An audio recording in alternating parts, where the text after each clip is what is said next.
I'm using this stained glass craft in a class where we're studying the Reformation and the Renaissance. It's a good idea, and it conforms both art and faith in one craft. So this is what we're doing at our next class. Now for each student, I'm taking 2 pieces of colored paper and taping together at the top. Then I'm taking this template, which you can find at www.abookintime.com, and I'm using it to trace out the pattern for each kid. I'm doing this before class because it'll save time.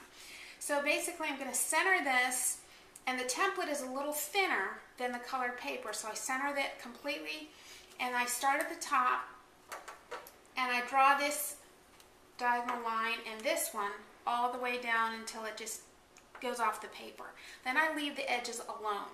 All I'm going to do then is trace on the inside of all these spaces until I get it all traced all the way down. I'm not going to do these to save time.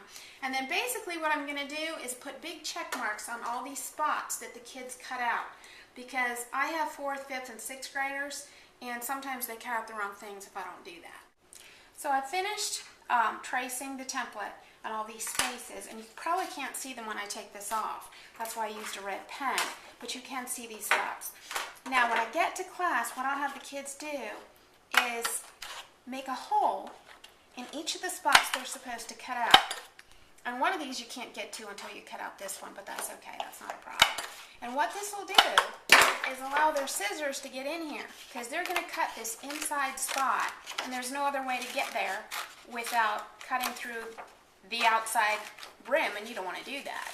So that's what the little holes are for, and it helps them to be cutting the right area instead of something they're not supposed to cut, which seems to happen all the time. Anyway, I've pre-cut this, and this is what they're finished with at the end. They're going to cut these taped pieces last, because this is what holds the 2 pieces together, so when you're done you have 2 of the same. So you cut this out last, and that's the easiest part anyway. So when you cut out this, you're going to have 2 identical pieces for your stained glass window. The next thing you're going to do is take the top off. You're only going to deal with one when you put in your stained glass. Now, I've pre-cut all these tissue paper pieces, and here's how I did it. I just took several colors, folded them in half, cut it down here, and then just cut strips. So if the kids need a color, they have a little strip of color, and you don't have a mess of tissue paper all over the place at class time.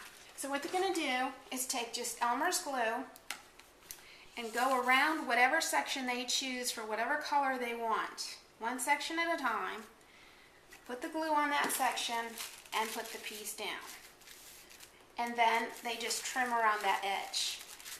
I find it easier to trim around the glued edge and just trim on the outside of the glue rather than try and turn it around, but you can do it either way. So after they're done trimming that piece, it's going to look like that.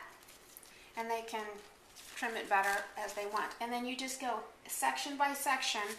Tell them section by section, same idea. You put glue around, you put your color down, you trim around it until you're done filling the whole thing. When you're done filling the whole thing with all your colors, you're going to put this on top and glue it down. Put glue all over here, glue it down, and you'll end up with something that looks like this.